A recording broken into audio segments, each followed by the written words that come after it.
Hi everyone, we're right now in Kyiv Cybersport Arena and this is the third edition of StarLadder tournament and we are going to talk with KuroKy from team GD. First of all, please tell us how did you get to Kyiv and how did you lose your sponsor that you had before?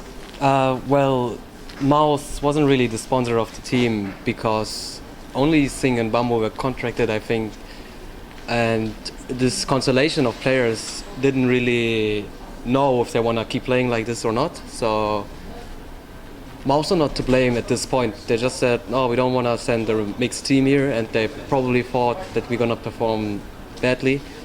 The only problem that occurred was that they told us so close time before the finals, so we actually worried quite a lot if we actually can get here.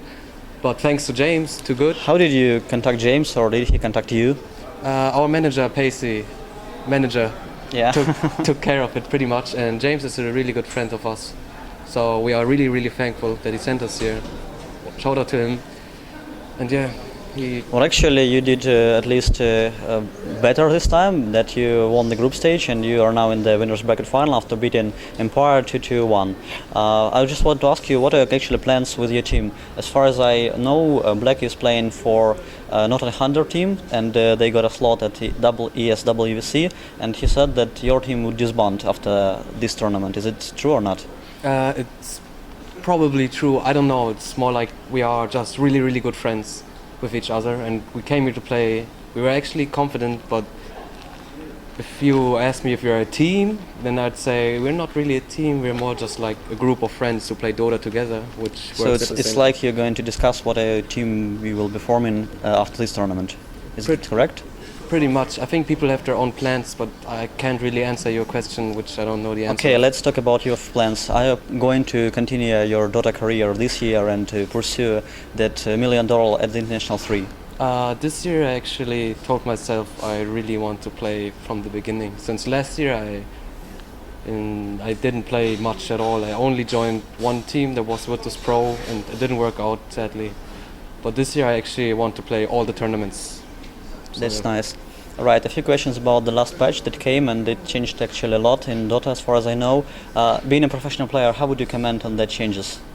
Well, a new version is always like this. New pool, new hero pool comes in, and like in this tournament you can see that the draft is different. Especially our team actually drafts very different. Well, Na'Vi can pick what they want. They pick Phantom Lancer, whatever, they will win anyway, but... Do you think that Phantom Lancer pick was like a troll, or that was a strategy that worked? There's no strategy. It could have been any hero. So you just wanted to pick Phantom Lancer and they just did it? Yeah, it's because they predicted their lanes really hard. They knew when they put Rubik mid and Empire put Rubik mid, all they needed to do was gank him 3-4 times, which they did very successfully. Then they knew the Phantom Lancer didn't do anything this game.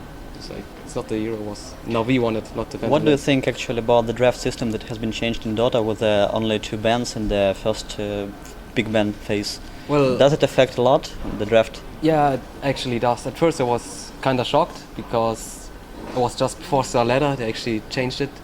So it's like, oh, okay, so I need to think a lot about the new ban system and the heroes. But right now I feel like I figured it out pretty well, so I like it, to be honest. I like it. Do you think that we will see a lot of hard carries and like that Imba heroes in the first big ban stage, and then the people will just ban out the very useful utility heroes like, I don't know, some supports? Well, right now the version is still too fresh to really know what's good and what's not. Like, so far people have figured out that Twin-Head Dragon is one of the best, if not the best support hero in the game. Yeah, it actually a lot of people play all the games. Twin-Head Dragon, it's been really nice. The usual role of the hard carry has been pretty much replaced by getting anything. Like you can get a tiny, or it's not only anti-mage and morph anymore, it's whatever you get. What about the change on Roshan and Aegis that has now a 6 million cooldown? Does it really affect the game style a lot? It actually does. Like the winning team who wants to play safe won't have such an easy time breaking through the base anymore, since the Aegis is only 6 minutes. But I gotta admit, you still have to get used to it. It's like too new.